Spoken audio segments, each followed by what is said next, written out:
Ivan Minárik, Vášeň, ukážka. Svitá. Budí ma svieži ranný vzduch. Na palube ešte nikoho. Ohromné slnko, ako krvavý pomaranč, visí nad rovinou. Okolo neho akvamarínová obloha a niekoľko nažltnutých sivých obláčikov, tenkých a pretiahnutých ako vrbavé listy.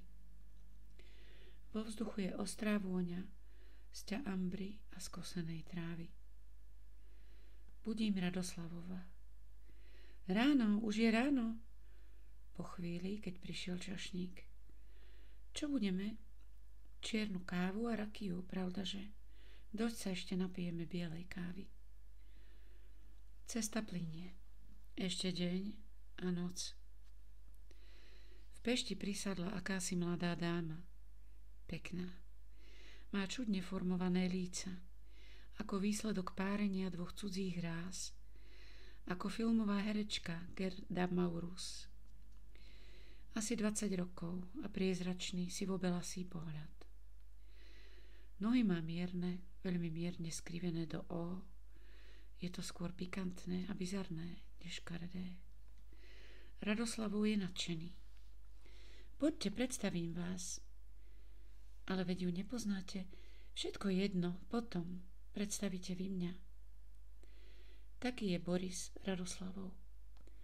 Zišiel rýchlo dolu vymeniť si kravatu. Nechal som ich na prednej časti lode. Nechcem prekážať. Zdá sa, že peknú Maďarku zabáva ohnivý elán môjho priateľa. Posledná noc. Potom ráno a v diaľke už vidieť 4 veže Bratislavského hradu. Boris mi podáva ruku. Tak dovidenia, vo Viedni alebo v Sofii máte obe adresy. Ešte pohraničné formality, potom konečne sedím v aute. Doma otváram všetky okná. Prv než rozbalím, idem navštíviť Sašu. Nevie, že som prišiel. Nepísal som. Že si konečne prišiel. Už sme všetci mysleli, že prídeš až na jeseň. No chvála Bohu, ako sa máš? Pospomínal všetky bratislavské novosti. Lídia je zasnúbená, akýsi maliar. Nestojí za mnoho. Janko Mahdík je zaľúbený ako zvyčajne do bardámy. Tono je ešte vždy doma, bez miesta. Udrel sa po čele. Skoro by som bol zabudol. Máš tu list od Eleny? Otvoril som ho netrpezlivo.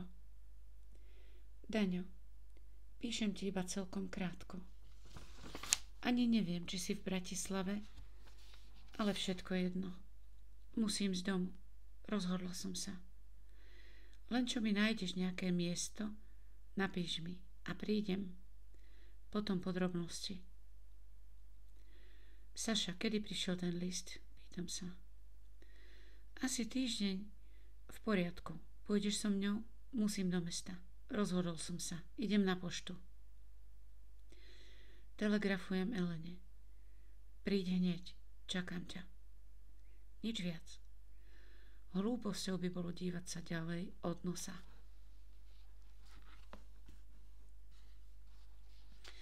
Prišla. Dni radosti, harmónie, pokoja. Život plynie ako široká strieborná rieka. V byte mám všetko rozhádzané. Pohovka je vysťahovaná zo spálne a stojí teraz v kúte za písacím stolom. Každý večer sa tu postelie. To je pre mňa. Elena sa nasťahovala do mojej spálne. Kúpila na majolíkovú lampu nový abažúr, tmavší s mäkkým svetlom. Preťahuje koberce z izby do izby. Na písací stôl mi postavila vázu. Vyšívané podušky nahádzala na hromadu do jedného kúta a na dne, na stenu, pribila malý strakatý koberec. To je náš turecký kútik. Chýbajú iba nargilé. taburety a nízky medený stolík. Elena všetko riadi, zadýchaná a ružová. A ja sa iba usmievam, pozerajúc na ňu. Čo chvíľa vôbec nebudem poznať svoje dve izby. Tak, hotovo, Daňo, môžeme ísť teraz do mesta na prechádzku. Ideme. Dolu korzom k nábrežiu. Pred divadlom sme stretli Oli a Ili Jablonickou. Oli skúmavo hľadí na nádhernú blondínu, čo vediem. Potom pozrie s nemou otázkou na mňa. Pozdravím. Chápem jej zvedavosť, ale iba sa usmievam.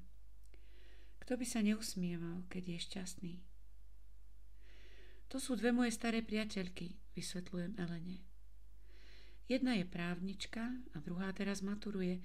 Už od dávna ich poznám. S jednou som kedysi pred rokmi aj futbal hrával. Sedíme pri Dunaji na lavičke. Naproti sa zelenie park. Obloha je oceľovo-sivá a slnko žlto svieti spoza oblakov.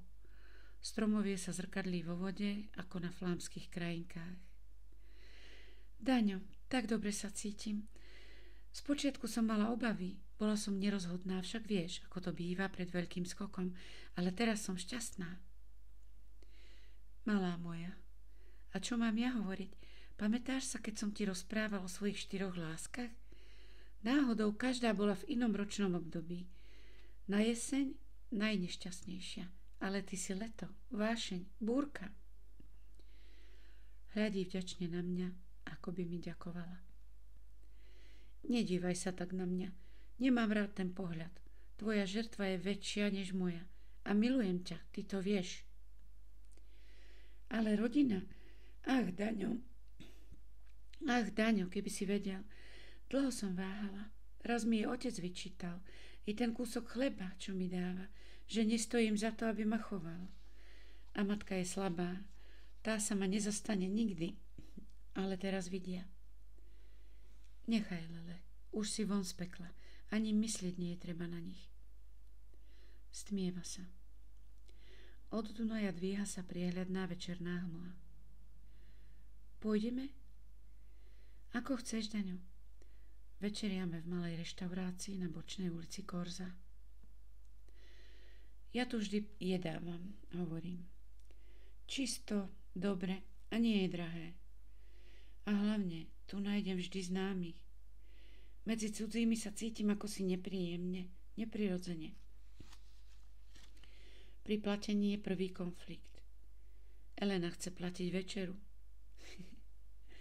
Nie, Lele, nechaj to je moja vec. Neskôršie to dáme do poriadku, hovorím, aby som ju upokojil.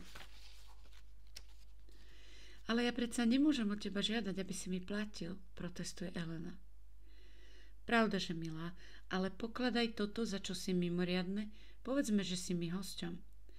A až budeš mať miesto, potom to zariadíme. Blížime sa k Michalskej bráne. Vidíš tú maličkú cukráreň? Vidím. Tam majú najlepšiu zmrzlinu v Bratislave. Rumová, to je špecialita. Pôjdeme na jednu porciu. Ani nebadáme jemnú chuť. Kolená sa nám dotýkajú pod malým stolíkom a chvenie mi vždy prebehne chrbtom. Doma sa vyzliekame, každý na svojej strane. Natiahnem rýchle pyžamu a klopem na dvere. Smiem? Svieti iba majolíková lampa a posteľ je vo fialovo-oranžovom polutieni. Prísvit sa kolže a prelieva po nahom tele. Okolo prs je modravý tieň. Nohy sú biele, niekde prenikajú belasé žilky a vyššie k bedrám splývajú v hustej tôni. Elena leží odkrytá a spod spustených viečok usmieva sa mi v ústretí. Objímam ju. Hladím vlasy. Boskávam jej oči a ústa. Ale nie som spokojný. Lele, poznáš sochu milostnej Afrodity? Poznám. Veľmi pekná socha. Áno, páči sa mi. Krásna. Dokonalé telo, každý sval, každá oblina jemne modelovaná. Klasická postava, skvelé tvary, slovom ideálne. Hovorím ticho, akoby pre seba a potom náhle. Lele, aj ty máš nádherné telo. Ale nie som Afrodita. Budeš viac, hovorím. Nahota je krásna, ale aby bola dokonalá, potrebuje zmyselnosť. Pred sochou Afrodity sa nikto nemôže vzrušiť. Ona je nevinná vo svojej nahote. A živé telo je ako socha. Treba mu dať čo pridať, musí byť zmyselné a erotické. Povedzme, keby si mala teraz na nohách tmavé, priesvitné pančuchy, vysoko nad kolená. Vieš si to predstaviť? Široká strieborná rieka nášho šťastia plynie. Deň za dňom, noc za nocou. Dni sú červené, ohnivé, noci fialové a plné horúcej vášne. Dni to je žeravé slnko, noci sú bledé a tiché v mesačnom svite. Dni sú krásne ako život, noci sú arabské rozprávky. Deň za dňom, noc za nocou klopem na jej dvere. Smiem? Ešte nie. Som vzrušený. Zapaľujem si cigaretu a nahýňam sa ďaleko z okna, až mi nočný vzduch chladí hruď. Smiem, Lele? Už. Rýchlo zahadzujem cigaretu a vstupujem, ale čo je to? Na posteli čierne periny. Zelený iba hlavu vidieť. Ostatné je všetko čierne. Uchopil som prikryvku, dvíham ju a pomaly sťahujem. Je nahá. Belostné telo sa ostro odráža od čierneho taftu perín. Belosť, zvýšená čiernym pozadím, bolestne bije do očí. Biela, červená, čierna, no na perách jej pohráva víťazný úsmev. Páčim sa ti? Si nádherná, Lele, krásna, dokonalá, si krajšia než Afrodita.